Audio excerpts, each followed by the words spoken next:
Good evening. Tonight we're reading Through the Looking Glass and What Alice Found There by Lewis Carroll. Chapter 3, Looking Glass Insects. Of course, the first thing to do is to make a grand survey of the country where she was going to travel through. It's something very like learning geography, thought Alice as she stood on tiptoe in hopes of being able to see a little further. Principal rivers? There are none. Principal mountains? I'm the only one, but I don't think it's got... I'm on the only one, but I don't think it's got any name. Principal towns? Why, what are those creatures making honey down there? They can't be bees, for nobody can ever saw bees a mile off, you know. And for some time she stood silent, watching one of them that was bustling about among the flowers, poking its proboscis into them, just as if it was a regular bee, thought Alice. However, this was anything but a regular bee. In fact, it was an elephant, as Alice soon found out, though the idea quite took her breath away at first. And what enormous flowers they must be, was her next idea. Something like cottages with the roofs taken off and stalks put to them, and what quantities of honey they must make. I think I'll go down and... Oh, no, I won't go just yet, she went on, checking herself just as she was beginning to run down the hill, and trying to find some excuse for turning shy so suddenly. It'll never do to go down among them without a good long branch to brush them away, and what fun it'll be when they ask me how I liked my walk, and I shall say, "Oh, I liked it well enough." Here came the favorite little toss of her head. Only it was so dusty and hot, and the elephants did tease so. "I think I'll go down the other way," she said after a pause, "and perhaps I may visit the elephants later on. Besides, I do so want to get into the third square." So with this excuse, she ran down the hill and jumped over the first of the 6 little brooks. "Tickets, please," said the guard, putting his head in at the window. In a moment everybody was holding out a ticket. They were about the same size as the people, and quite seemed to fill the carriage. "Now then, show your ticket, child," the guard went on, looking angrily at Alice, and a great many other voices all said together, like the chorus of a song, thought Alice, "Don't keep him waiting, child. Why, his time is worth £1,000 a minute." "I'm afraid I haven't got one," Alice said in a frightened tone. "There wasn't a ticket office where I came from."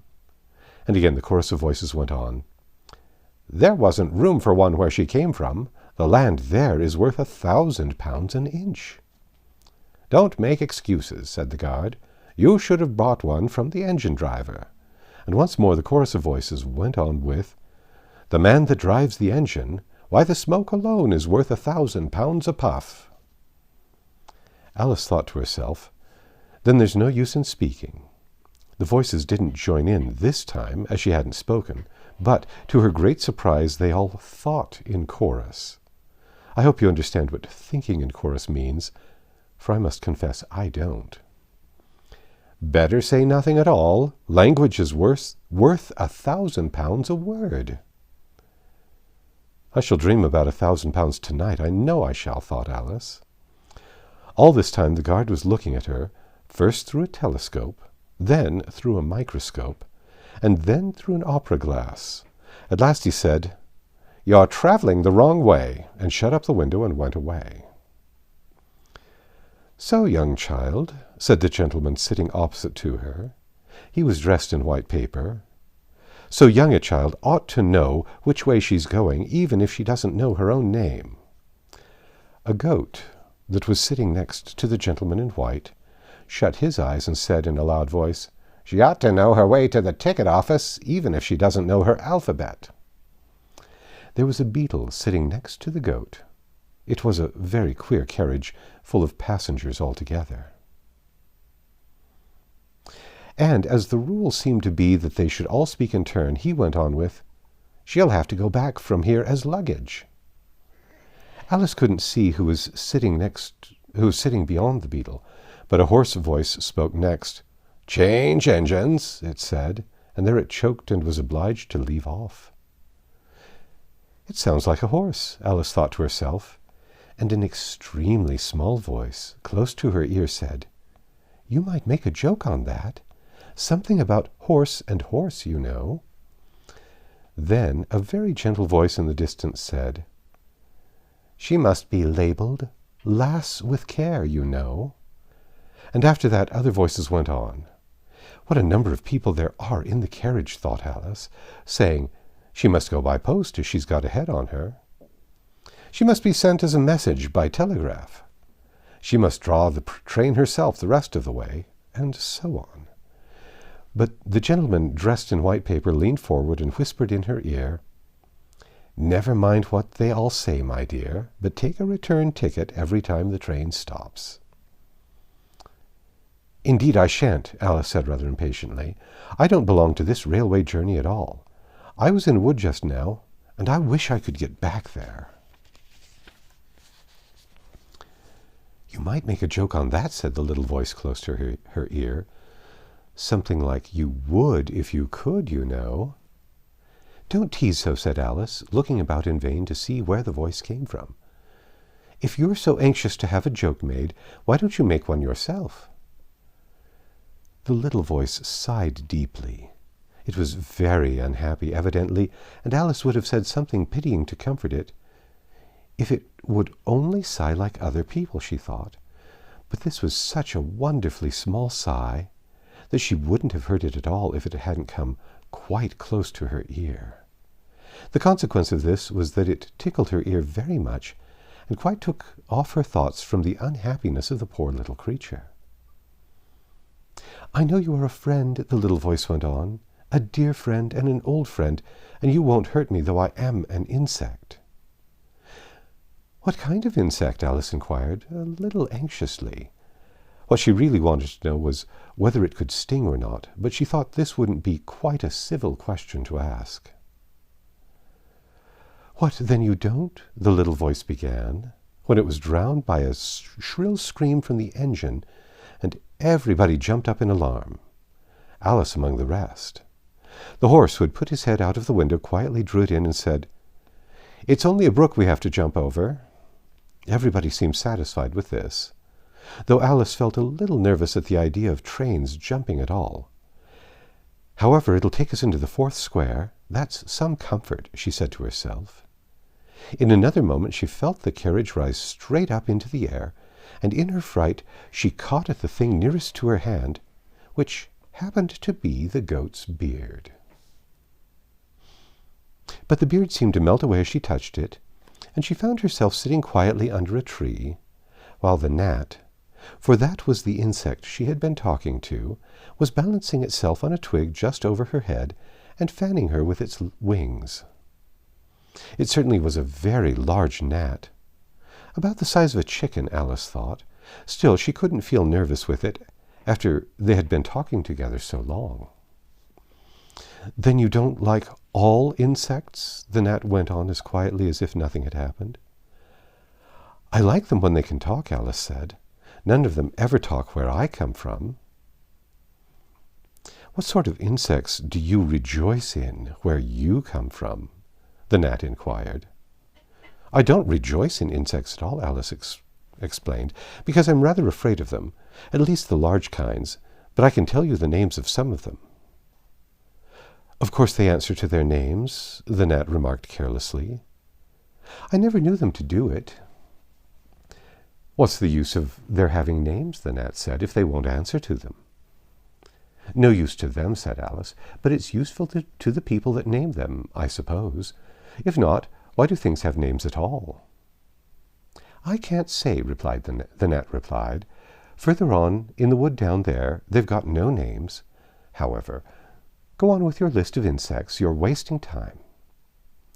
"Well, there's the horsefly," Alice began, counting off the names on her fingers. "All right," said the gnat. "Halfway up that bush you'll see a rocking horsefly if you look. It's made entirely of wood and gets about by swinging itself from branch to branch." "What does it live on?" Alice asked with great curiosity. "Sap and sawdust," said the gnat. "Go on with the list." Alice looked at the rocking horse fly with great interest and made up her mind that it must have been just repainted, it looked so bright and sticky. Then she went on, "And there's the dragonfly." "Look on the branch above your head," said the gnat, "and there you'll find a snapdragonfly. Its body is made of plum pudding, its wings of holly leaves, and its head is a raisin burning in brandy." "And what does it live on?" Alice asked, as before.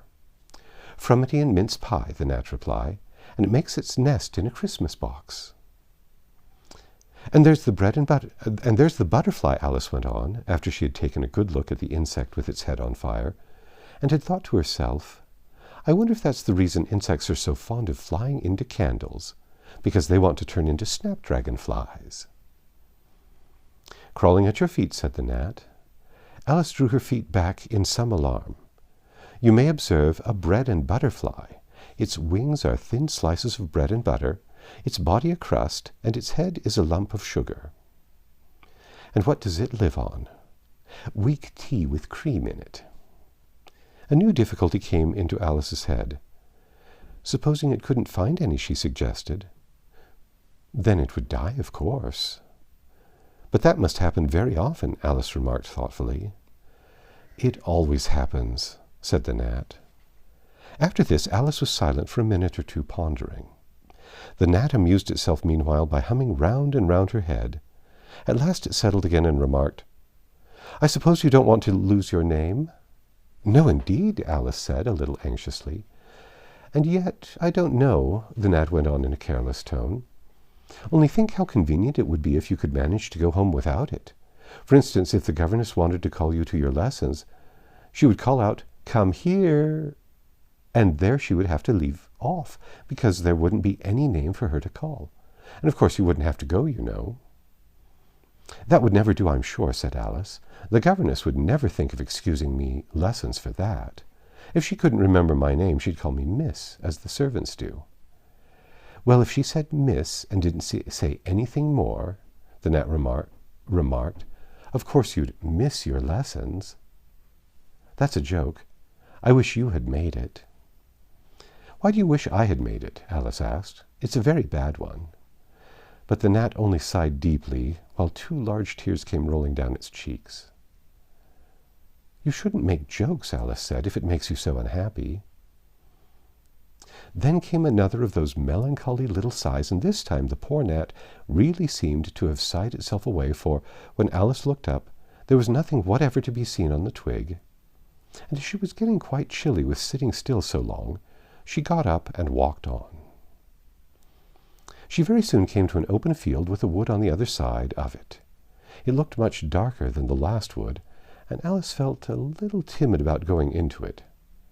However, on second thoughts, she made up her mind to go on. "For I certainly won't go back," she thought to herself, and this was the only way to the 8th square. "This must be the wood," she said thoughtfully to herself, "where things have no names. I wonder what'll become of my name when I go in.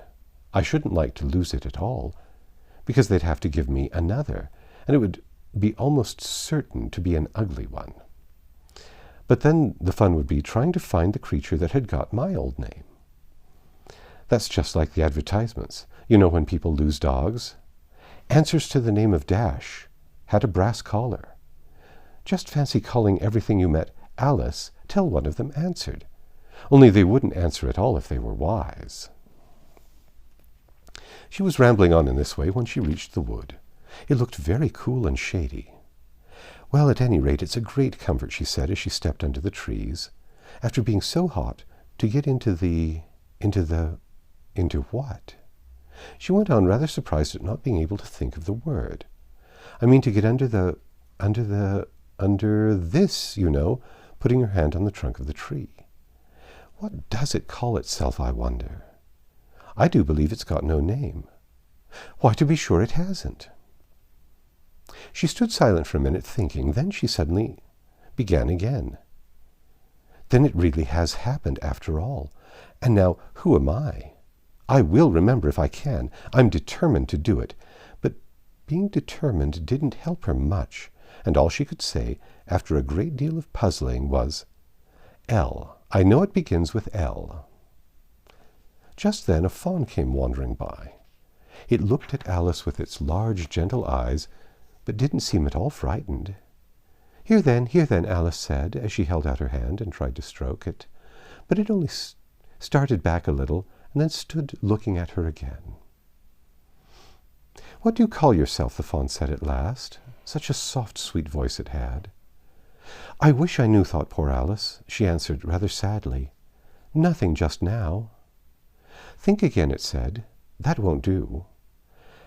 Alice thought, but nothing came of it.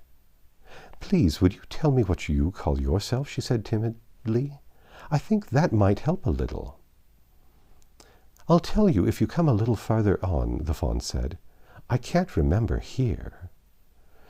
So they walked on together through the wood, Alice with her arms clasped lovingly round the soft neck of the fawn, till they came out into another open field. And here the fawn gave a sudden bound into the air and shook itself free from Alice's arm. I'm a fawn, it cried out in a voice of delight, and, dear me, you're a human child. A sudden look of alarm came into its beautiful brown eyes, and in another moment it had darted away at full speed. Alice stood looking after it, almost ready to cry with vexation at having lost her dear little fellow-traveller so suddenly. However, I know my name now, she said. That's some comfort. Alice. Alice! I won't forget it again. And now, which of these finger-posts ought I to follow, I wonder? It was not a very difficult question to answer, as there was only one road through the wood, and the two finger-posts both pointed along it. I'll settle it, Alice said to herself, when the road divides and they point different ways. But this did not seem likely to happen. She went on and on, a long way, but wherever the road divided, there were sure to be two finger-posts pointing the same way, one marked to Tweedledum's house, and the other to the house of Tweedledee. I do believe, Alice, said Alice at last, that they live in the same house. I wonder I never thought of that before. But I can't stay there long. I'll just call and say, how do you do, and ask them the way out of the wood. If I could only get to the 8th square before it gets dark. So she wandered on, talking to herself as she went, till, on turning a sharp corner, she came upon two fat little men so suddenly that she could not help starting back. But in another moment she recovered herself, feeling sure that they must be... And that's the end of chapter 3. Come back tomorrow and we'll read chapter 4, Tweedledum and Tweedledee.